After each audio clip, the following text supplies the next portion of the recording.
మనకి కనిపించేవి నిత్యమైనవి కావు, కనబడినవి అనిత్యములు, అంటే నిత్యము ఉండేవి. మనకు కనబడేది ఏది కూడా నిత్యం ఉండదండి, అది ఎక్కువ కాలం ఉండదు. ఇప్పుడు కనబడుతున్న వ్యక్తి కావచ్చు, కనబడుతున్న బిల్డింగ్ కావచ్చు, కనబడుతున్న ఫ్లవర్స్ కావచ్చు, ఈ పోడియం కావచ్చు, ఇక్కడ ఉన్నటువంటి వస్తువులు కావచ్చు, ఈ కనిపించేవన్నీ కూడా నిత్యం ఉండవు, ఎక్కువ టైం ఉండవు. అవి ఏదో ఒక టైం, దానికి ఒక టైం అన్నది ఉంటుంది, ఎక్స్పైర్ ఉంటుంది దానికి.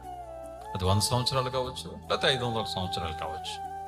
ఎప్పటికైనా అది పాడవుతుంది, కలిసిపోతుంది. కానీ కనబడినవి ఉంటాయి చూడండి, అవి నిత్యమైనవి, అవి నిత్యం ఉంటాయి, అవి సదాకాలం ఉంటాయి.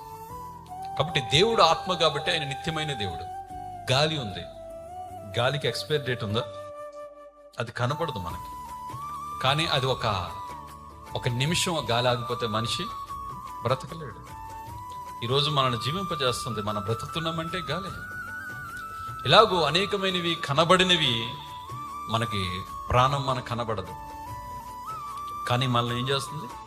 జీవింపజేస్తుంది, మనల్ని నిలబెడుతుంది, మనం మాట్లాడిస్తుంది. ఆ ప్రాణం మన శరీరం నుంచి బయటికి వెళ్ళేటప్పుడు కనబడుతుందా?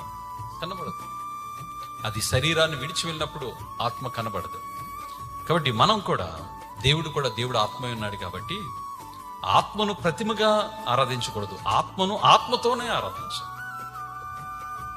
ఆ ఆత్మస్వరూపైన దేవుని మనం ఎలా ఆత్మతోనూ సత్యముతోనూ పూర్ణ వివేకముతోనూ మనము ఆరాధించాలి.